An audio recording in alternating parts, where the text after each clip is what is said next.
Hello, hello les amis vierges, ascendant vierge, signe lunaire en vierge et signe vénusien en vierge. Voici votre guidance sentimentale relationnelle amoureuse pour le mois de janvier 2023. Alors relationnel pour toutes les personnes qui n'ont pas de problématique amoureuse, qui se foutent d'avoir de l'amour en ce moment et de tomber amoureux, qui n'ont pas de vie amoureuse, ou à d'autres personnes qui se préoccupent davantage d'une autre relation importante à leurs yeux en ce moment, l'amitié, une relation familiale ou autre. Je vous rappelle que c'est un tirage général qui ne va pas parler à tous les vierges de la même façon, et d'ailleurs ça parlera peut-être pas à certains d'entre vous, et c'est pour ça que je vous encourage à regarder la vidéo de votre signe ascendant ou de vos signes lunaires et vénusiens, si vous les connaissez, pour avoir d'autres messages ou pour recevoir des compléments de celui-ci.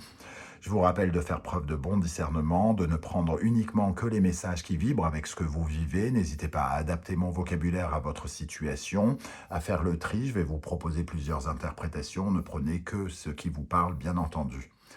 Dans la barre d'infos, je sens dessous, vous trouverez mon adresse email si vous désirez des renseignements pour les tirages personnalisés. Vous trouverez également différents liens qui vous mèneront vers les guidances que j'ai effectuées pour le signe de la Vierge récemment, notamment la guidance générale 2023, la bonne surprise qui vous attend en janvier 2023, les messages de vos guides, la bonne surprise qui vous attendent, les bonnes surprises qui vous attendent pendant le premier semestre 2023. Il y a 2 vidéos bonnes surprises ce mois-ci, à ne pas confondre, vous pouvez les regarder toutes les deux, elles ne parlent pas de la même chose.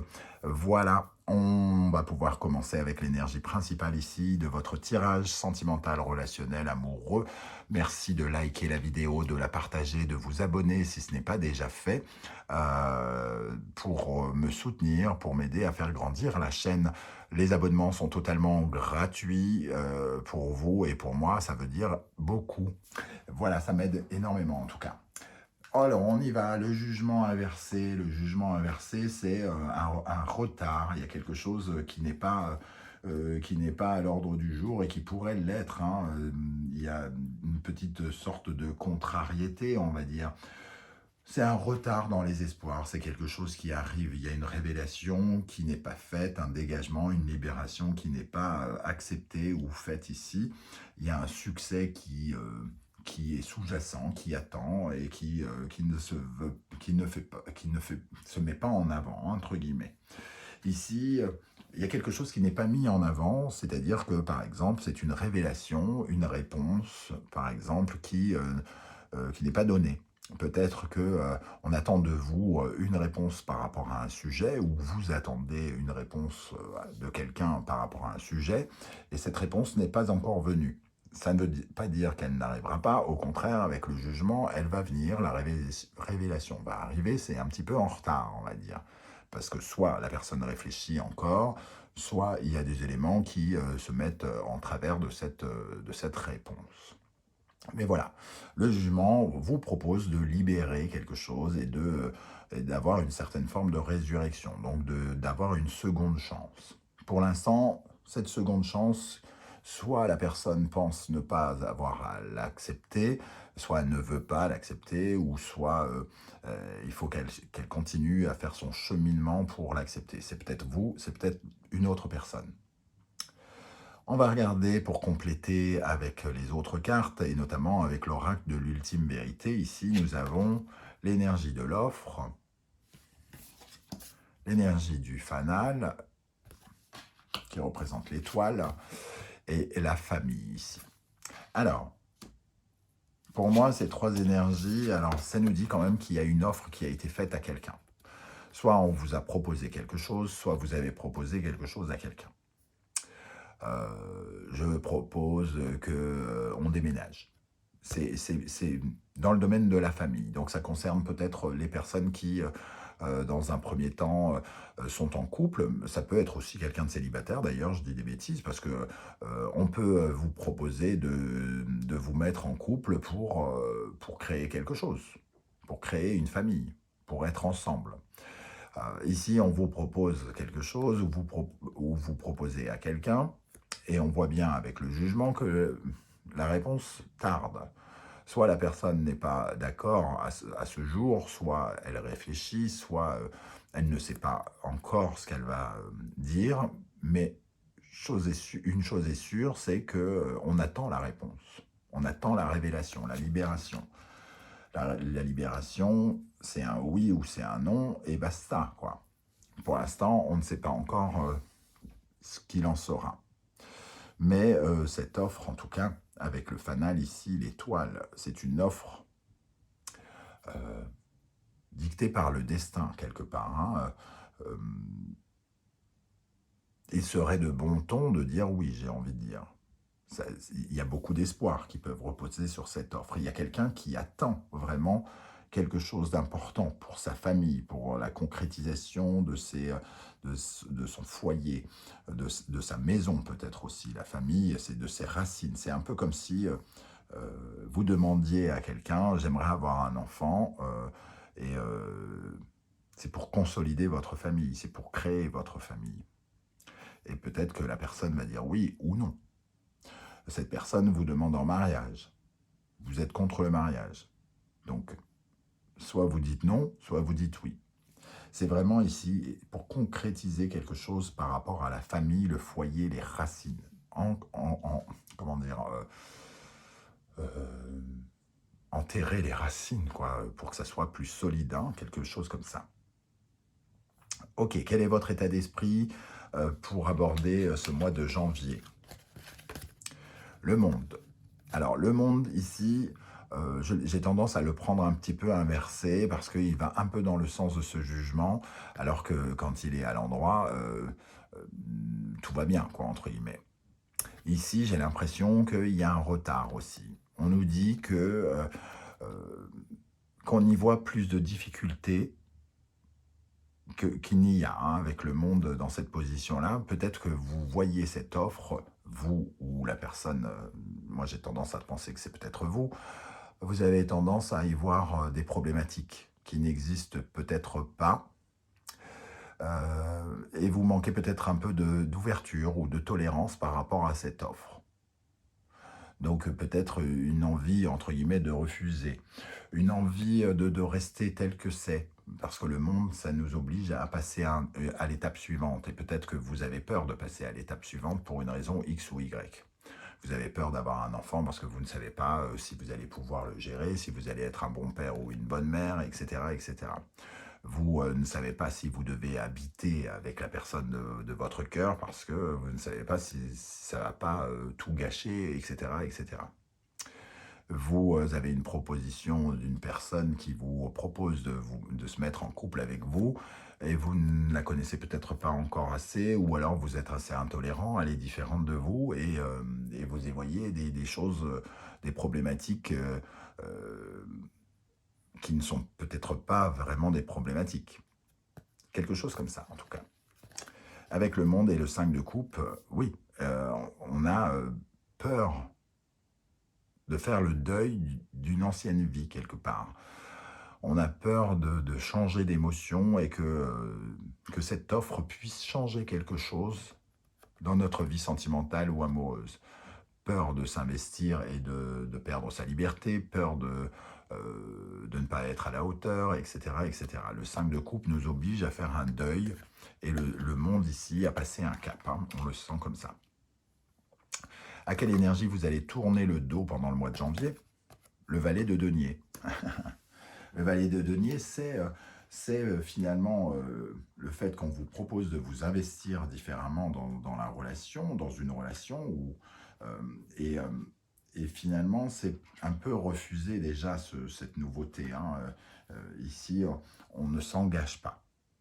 Donc, on laisse traîner quelque part. On laisse traîner la révélation. On ne donne pas véritablement de réponse. Ici, on a peur ou on manque de progression. On n'a pas envie de passer à l'étape suivante, comme je le dis. On a l'impression d'apprendre de ses erreurs, mais comme on a tendance à augmenter les difficultés, finalement, on n'est pas très clair. Et ce valet de denier, il a tendance à nourrir des plans utopiques et de ce fait, de nourrir ses illusions. s'il s'est mis dans la tête, oui, mais ça va, je sais pas, faire un enfant, mais ça va être trop compliqué, tu sais bien, gna gna gna, moi je suis pas un gros travailleur ou je sais pas quoi, je gagne pas bien ma vie. Et donc on se dit, on se trouve des excuses, hein, entre guillemets, avec le valet de denier. Mais on va tourner le dos à cela. Donc j'ai l'impression que la révélation devrait se faire. Ce qui ne veut pas encore dire que c'est un oui ou un non, hein, mais en tout cas, c'est ça qu'on nourrit, quoi. On crée de la difficulté là où il n'y en a peut-être pas. Quelle est la difficulté, justement, dans votre vie sentimentale et relationnelle? La grande prêtresse, quelqu'un attend, déjà. Ça, c'est la première chose. La deuxième difficulté, c'est qu'il y a peut-être une manque de connaissance, d'intuition. Cette offre, vous ne la sentez pas, entre guillemets. Vous ne la sentez pas parce que vous mettez des choses en tête négatives. Parce que vous pensez qu'il y a des choses cachées, des choses secrètes, qu'il y a forcément anguille sous roche, quelque part. Hein. Vous ne vous fiez peut-être pas assez à votre intuition et à votre âme. Le 3 de denier, la collaboration, travailler en duo ou en collaboration avec quelqu'un. Réussir quelque chose avec quelqu'un. C'est là où vous ne faites peut-être pas assez confiance en l'autre avec cette énergie du 3 de denier. Quand elle est problématique, c'est qu'on a du mal à travailler en équipe hein, et que finalement on veut peut-être un peu garder son libre arbitre et sa liberté. On a un petit côté égoïste avec le 3 de denier dans cette position. Quelqu'un attend et quelqu'un est un peu égoïste. Bon. Donc, vous ne voulez pas faire un enfant, par exemple. Évidemment, vous avez vos raisons, mais la personne qui est en face vous dit, imagine que vous êtes égoïste. Quand je vous dis que vous êtes égoïste, c'est pas forcément moi qui vous le dis, hein, c'est peut-être la personne en face qui le pense. Ok, quel est le conseil du tarot ici pour avancer, pour être mieux, pour déployer vos ailes, entre guillemets, face à ces difficultés? L'empereur. Stabilisez, stabilité, solidité, ancrez-vous, réalisez des plans, entre guillemets, qui vous permettent de stabiliser votre vie, de sécuriser votre vie. Ça va dans le sens des racines dont je parlais. Hein. Faites ce qu'il faut pour enraciner, pour être plus en sécurité. Si cette situation vous met plus en sécurité, c'est que elle est certainement bonne pour vous. Et en plus, on a le 4 de denier qui va exactement dans le même sens. On a 4 et 4 hein, déjà qui représentent cette stabilité, cette solidité. Et là, on parle bien des bases. Solidifier les bases de la relation. Avant peut-être de faire un enfant ou avant de signer un contrat de mariage ou je ne sais quoi, on vous invite à voir à quel point ça peut solidifier quelque chose, à quel point ça peut équilibrer quelque chose et créer des fondations solides pour votre famille, pour votre foyer, pour votre maison, pour vos racines. Comment les choses vont évoluer ici? Le choix. Les amoureux, il est ici ce choix. Hein. Ce choix, cette révélation qui attend ici, il va falloir faire son choix. Le choix est un peu difficile ici, parce qu'on essaie quand même d'être en accord avec soi-même. Sauf qu'il y a probablement quelqu'un qui essaye de nous convaincre. Et donc, on essaye d'être en accord avec soi-même, mais que voilà, il va falloir le donner. Les amoureux, le 4 de bâton. Ici, il y a l'union. Donc, il y a le choix qui va probablement dans le sens d'aller dans le sens du groupe, hein, quand même. J'ai l'impression que vous pourriez accepter cette proposition, cette offre qui vous est faite ici. Parce que vous pesez le pour et le contre hein, ici, et on retrouve ce 4, il y a quelque chose de solide. Cette proposition, elle solidifie quelque chose. Elle enfonce les bases de quelque chose. Elle ne repose pas sur rien. Elle repose sur de la sécurité, sur des fondations solides, sur une maison solide aussi peut-être. Et pour terminer, avec la synthèse de ce tirage, nous avons la justice. Donc, bel et bien, la justice sera faite. Hein, donc, vous pesez le pour et le contre et vous prenez une décision ici. le roi de coupe. Une décision qui va à l'écoute, où on est à l'écoute de l'autre, où l'on fait du bien à l'autre, hein, peut-être même pour certains d'entre vous, certains ou certaines d'entre vous. Ici, on est généreux, on est dans la compassion, on est dans la bienveillance, dans l'amour. Donc si vous ressentez que cette offre est vraiment amoureuse et qu'elle elle est importante pour l'autre, j'ai l'impression que vraiment vous pourriez l'accepter. Je ne sais pas trop de quoi ça peut parler dans votre vie à vous, hein. Je vous ai donné plein d'exemples différents. Voyez comment ça vous parle à vous et n'hésitez pas à commenter pour me dire justement comment ça vibre, comment vous ressentez cette réponse et cette offre pour savoir un peu justement si vous avez ces vibrations d'hésitation pour cela. J'aurai plaisir en tout cas à vous lire, à lire vos commentaires et à vous répondre. Si vous avez apprécié ce tirage, n'oubliez pas de liker, de partager, de vous abonner en activant la petite cloche de notification pour recevoir des alertes chaque fois que je poste. D'ailleurs, je posterai très très rapidement une guidance professionnelle, 100% professionnelle pour votre signe. Et j'espère que vous la suivrez, bien entendu. On se retrouve très très bientôt. En attendant, prenez soin de vous les amis vierges. Merci d'être là. Ciao, ciao.